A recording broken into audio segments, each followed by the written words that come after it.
Rex Reads. So in today's video, I am going to be talking about my March wrap up of everything I read, watched, and listened to. And I have to say that March, it was a good month. It was a good pace. I read a total of 4 books, which is really good. Again, I always say I don't care about the quantity of books, I care about the quality.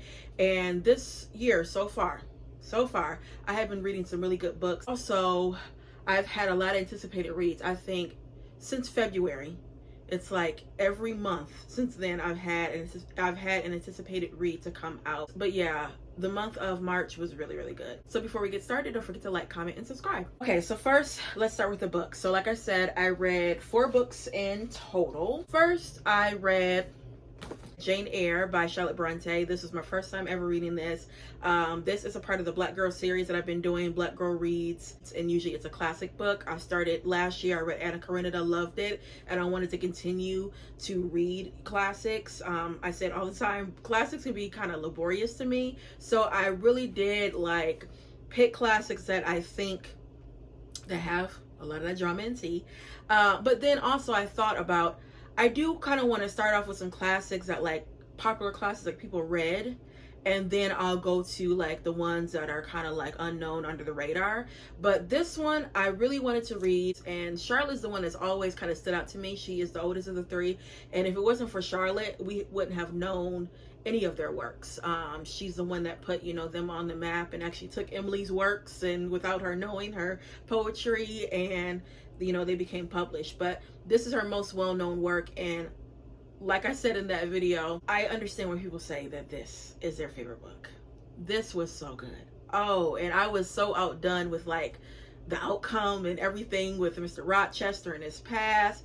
Girl, this was so good. I really enjoyed myself. And also what made it even better, you guys, is the audiobook.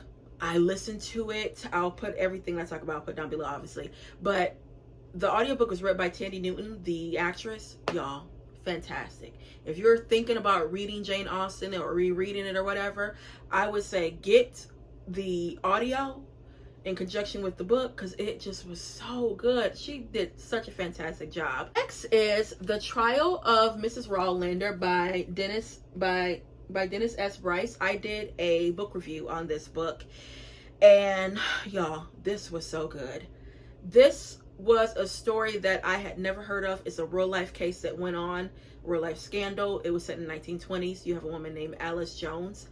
She ends up marrying a man named Kip Rowlander, but he said that she lied about her race. He marries her, and then he finds out that she is black, quote unquote, which technically she's not, because it's like her dad's granddad from like 3 or 4 generations is half black. He has some Caribbean descent, and yeah, and if you look at, you know, Alice, she did not look, you know, black at all. Like, she literally could pass.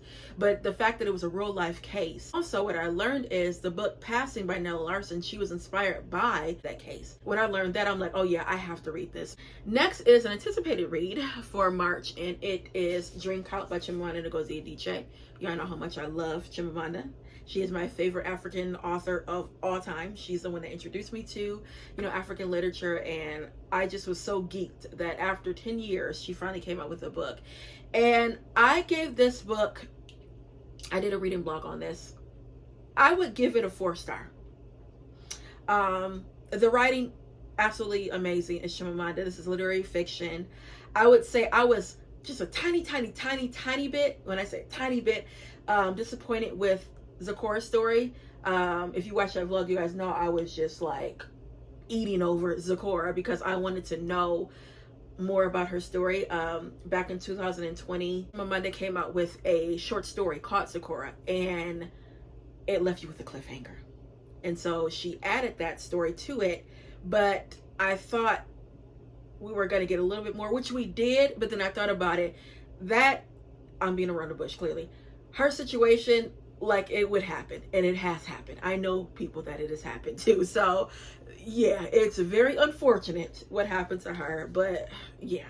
But this story, it's 4 women, and it kind of reads like short stories because each woman has like their section, And also, if you're have a hard time reading about like sexual abuse, sexual trauma, I would be I would, just realize that that's going to be in it. It's not heavily in it, but one of the characters deals with that, and it actually was based on a real life case. If you do watch my reading vlog, I tell you guys all about it. Of course, no spoilers, but I do tell you guys about the real life case. It is in her author's notes, and then when she is talking about this book, she does mention it, in some interviews. But yeah, I did overall like that. It's, 4 women, you see their personal and professional lives. It starts during COVID. You have one character, she's reflecting on her life, especially during COVID. These ladies are also in their 40s. And yeah, like I said, you see the personal and professional life. This is heavily literary fiction. I really did enjoy this book. And lastly, I read our book club pick for the month of March. I read it on my Kobo, which I am going to get that book. Look, I'm getting it actually this week because payday. But it is Red Clay by Charles B. Flancher. This is a debut book. Oh, this was so good. I have to have the physical copy because this is a book I actually will read again, and I really want to annotate it. So it's two generations, and it's 2 timelines. So it starts like in the 1940s. You have an older white woman. She comes to a funeral, and the granddaughter's looking like, who is this white lady? So after the funeral, she goes to her and says, my family owns your family back in slavery time. And it's like, wait, what? And you learn about the granddaughter's grandfather. You see, the slavery time, and then you see Reconstruction, and then you go a little bit to the 1940s. It just was so good. It was so good. And the fact that it was based off of the author's great grandfather. And y'all, if you have not read this book, I would say please read it. This book actually came out February of this year, and the crazy thing is I could not get it in stores. I can't get it in Barnes and Noble. It's a new book, so you would think I wouldn't have a hard time getting it. No, but I'm just going to have to order it. I really want this book. Y'all, again, please read it. And I also like the fact that though it's set in slavery time, some parts, it's not as brutal. We know that obviously slavery is brutality. We all know that. But sometimes with some slave narratives, it can be kind of like some slave narratives and some slave books. It can be a lot, This didn't. It did not. And it was so many twists and turns. Oh, I love every minute of this book. Like, this is going to be on my top books for 2025. I'm already telling y'all now. That's how good it is. Yeah. Again, have to get the physical copy because I just loved every minute of it. But yeah, that's it for the books. Now let's go to the movies. I watched 5 movies and a part of a TV show, which I'll talk about. So first, I watched a story called Enid. It's about Enid Blyton. She was a children's author, and Lord, this lady, girl, she just did up some stuff. The fact that she was a children's author, this is a biopic, and the way she treated her children was like whack. She would do things like invite the children over, like her readers, and she would send her 2 daughters up stairs in their rooms and then just entertain the children, and they wouldn't be able to have any fun with it. I'm like, yeah, she did some kind of off stuff. But I really wanted to learn about her because actually Chimamanda, she said when she was younger, she read a lot of Enid Blyton's works. And I think she's known for The Famous Five or something like that. So that intrigued me. But also, too, I've had a little bit of a obsession with, how do you say this lady's name? Helena Bonham Carter. I'm saying it wrong. I had a little bit of obsession with her last month. And it looks like it's trying to continue. But yeah, that's why, and she plays, her. Next, I watch The Players Club on Tubi. I've seen The Players Club so many times. Had no business watching it when I did watch it the first time. Y'all know about Players Club. Diamond, you know, struggling to pay her, struggling, you know, to go to school, need the money. She got a little son, so she decided to, you know, be a dancer and all this stuff go along with it. Her little cousin that's 18, Ebony, she come, and girl, it'd be a whole lot of stuff. Y'all know Players Club. I know people who watch Players Club. But yeah, if you haven't, it's a story about a stripper. But it's good. It really is good. Next, I watch The King's Speech with Colin Firth and the Helena lady. I have been also obsessed with the royal family a little bit, and I wanted to see the backstory of the dad of Queen Elizabeth's father. His whole story about like his brother abdicating the, you know, throne, and the crazy thing is like Queen Elizabeth was not going to be, you know, queen. And the fact that that brother abdicated and married, you know, a twice divorced American woman, and yeah, their whole family just fascinating, especially when you learn about that. But I did not know about Queen Elizabeth's father,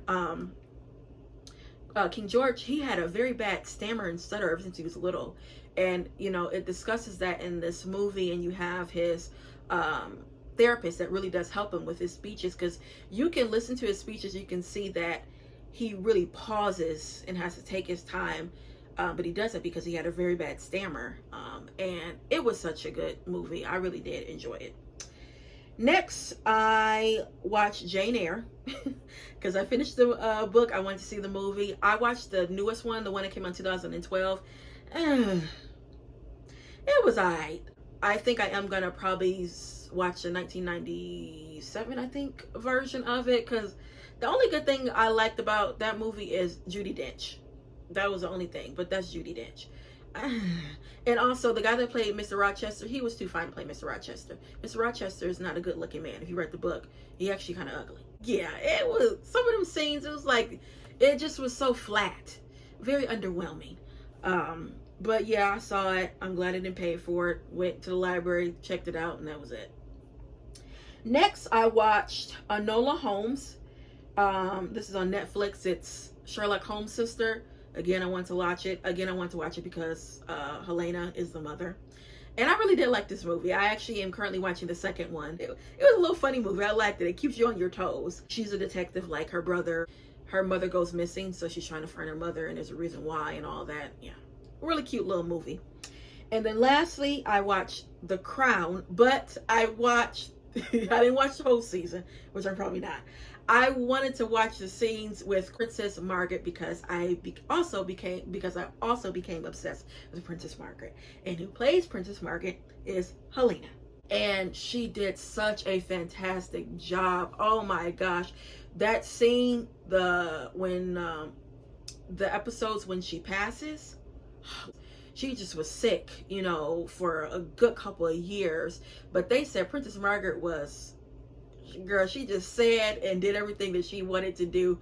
She just was so blunt, so blunt. And you know, she was always in the shadow, you know, because that's Queen Elizabeth's, you know, sister. So, and once Queen Elizabeth had, you know, kids, she was further and further from the throne. And she actually was the first person to get divorced after like, well, it was like 300 years before a divorce was like even, you know, done. And she like broke that cycle. So it's kind of like, if it wasn't for her, the fact that, you know, those royals that can, you know, get married and divorce and all that, like, yeah, the fact that Harry could get married to Meghan, who is divorced. Yeah, Margaret is the one that kind of opened those, you know, doors a little bit, because she was like, I just can't be in this marriage anymore. And really, she didn't want to marry that man.